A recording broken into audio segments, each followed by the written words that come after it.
As we finish up the month of June, we find ourselves halfway through the year of 2023. That's incredible. And today, I'd love to share my thoughts on the importance of your mindset and how to improve your current attitude. I mean, sure, we all have setbacks, whether you're in sales, you're a leader or an executive, or how about a husband, wife, or a father or a mother? All of these titles come with setbacks and disappointments. And in all of these positions, your mindset matters.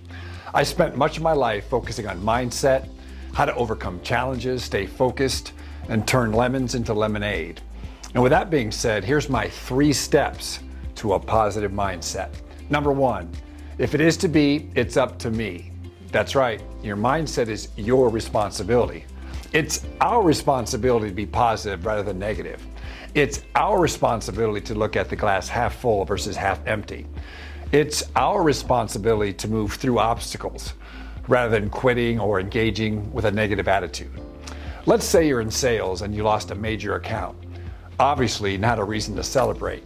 Yet oftentimes, people who lose an account or have a professional setback point fingers at others as to why it didn't happen. Pointing your fingers may help us feel better at the moment, yet it does nothing for learning or making changes so that never happens again. Taking personal responsibility for setbacks automatically puts the onus on us, which leads us to find solutions rather than pointing fingers.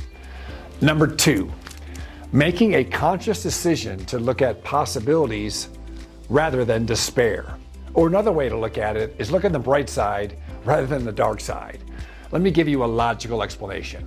First of all, you know that things happen, and sometimes we experience setbacks and disappointments. I know we can all get on board with that.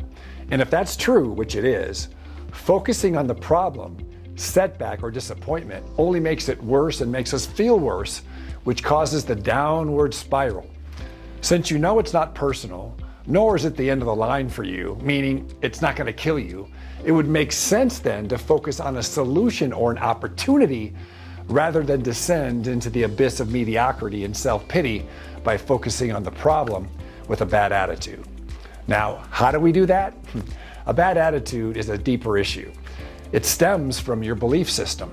Changing your beliefs can be difficult for some and can take some time. Yet the first step is being conscious of your negative responses to problems. Here's a question you can ask yourself. I know this isn't the outcome I wanted, so what can I learn from this so it doesn't happen again? And what can I do to change the situation now? Simply asking yourself this question or one of those questions will cause you to shift your focus, which will change how you feel and what you do. Number 3 is something you can do right now and take it to the bank.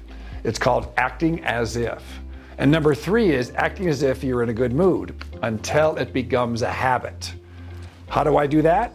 Again, it's about your mindset and the questions you ask yourself. Here's a few as if questions that will be helpful for you.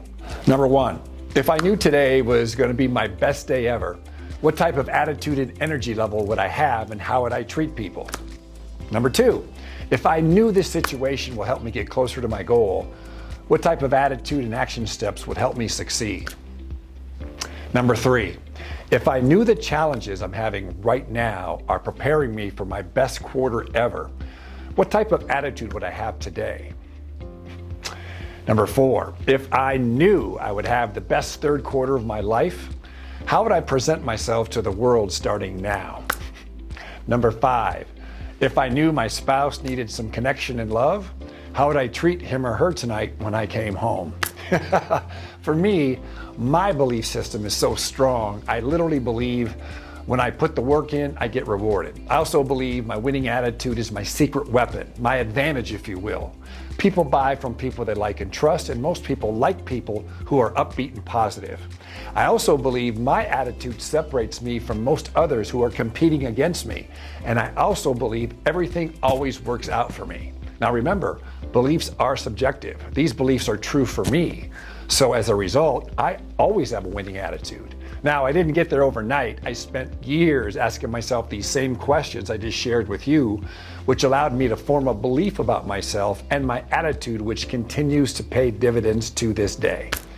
So July is coming. Let's focus on attitude and crush the third quarter.